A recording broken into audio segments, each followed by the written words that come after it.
Как вы думаете, почему мы себя предаем?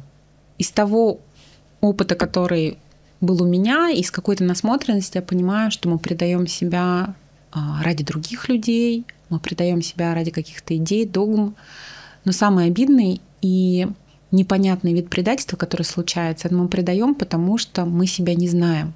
Мы неосознанно себя предаем, потому что мы с собой не знакомы и не понимаем в этот момент, когда это случается, что отказываемся от себя. Наверное, мы это всегда ощущаем на уровне души, но для меня это самый какой-то беспонтовый тип предательства себя, да, потому что когда это ради других, это тоже предательство себя, но оно как какую-то ценность имеет там для других людей. Когда это ради какой-то идеи, ну окей, понятно, да, а когда это просто от того, что мы с собой не знакомы, обидно. Вот, поэтому мне кажется, что, возможно, это одна из самых важных задач в жизни, и это по-настоящему с собой познакомиться.